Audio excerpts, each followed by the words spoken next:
Assalamualaikum warahmatullahi wabarakatuh. Kami dari kelompok Rudeni Medan akan menjelaskan tentang solusi dan inovasi terhadap SWOT pada Rumah Detensi Imigrasi Medan. Ya, di sini ada daftar anggota kelompok dari kelompok kami.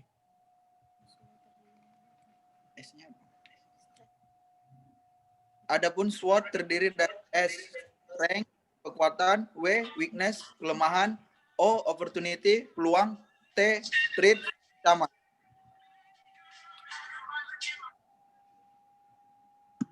Yang pertama, kekuatan atau strength.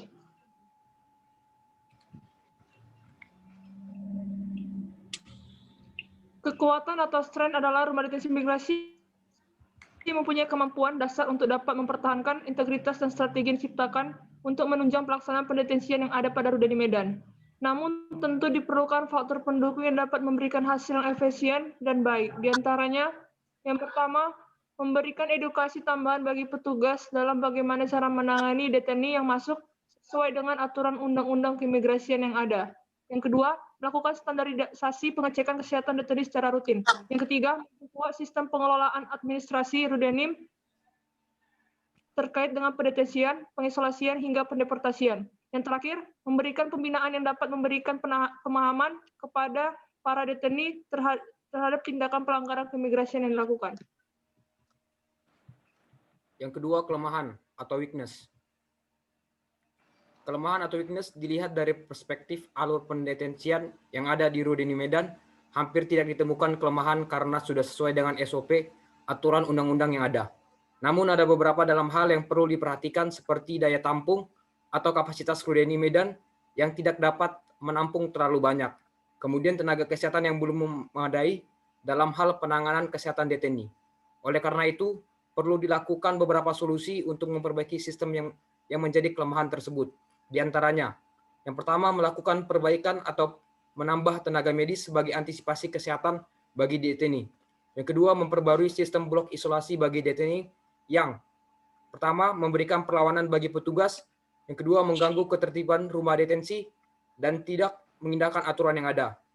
Yang terakhir, melakukan trans deteni ke Rudenim lainnya jika Rudeni Medan telah memenuhi kapasitas agar Rudenim tetap kondusif.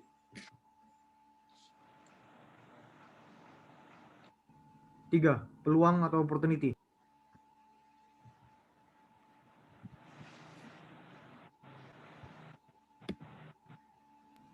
Peluang atau opportunity dalam mengatasi masalah ataupun kendala yang ada dalam penanganan deteni di dalam Rudenim tentu diperlakukannya sebuah peluang atau strategi. Peluang atau strategi tersebut tentu untuk memberikan pembaruan bagi Rudenim agar dapat memberikan pelayanan yang baik guna tercapainya alur pendetensian yang baik. Namun, melihat peluang atau strategi tersebut, pihak Rudenim perlu 1. Koordinasi yang erat terhadap kantor imigrasi bidang pengawasan dan penindakan agar situasi dan kondisi deteni tetap aman. 2. Melakukan pemindahan deteni ke Rudenim lainnya untuk mengurangi over kapasitas. 3. Melakukan pengecekan atau sidak berkala pada seksi administrasi, perawatan, keamanan, dan untuk memperbaiki kekurangan. Yang keempat, pengawasan yang lebih terhadap deteni sebagai bentuk penjagaan kondusivitas. Yang keempat, ancaman atau threats.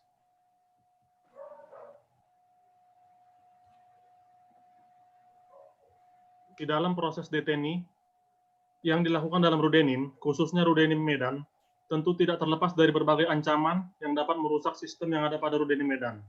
Ada beberapa potensi yang menjadi ancaman dalam rumah detensi imigrasi. Di antaranya yang pertama, adanya oknum deteni yang melakukan perlawanan untuk melepaskan diri dari Rudenim. Yang kedua, kunjungan dari pihak deteni yang berpotensi untuk melakukan kerusuhan.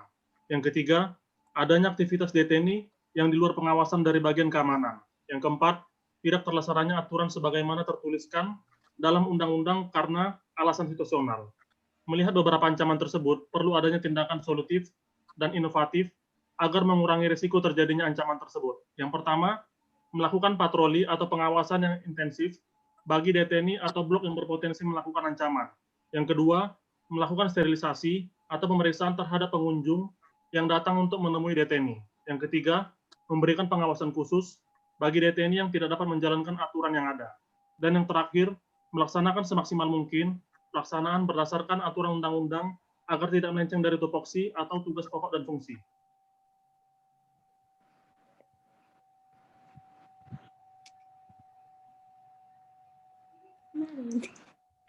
Oke, cukup sekian dari kelompok kami, Rudeni Medan.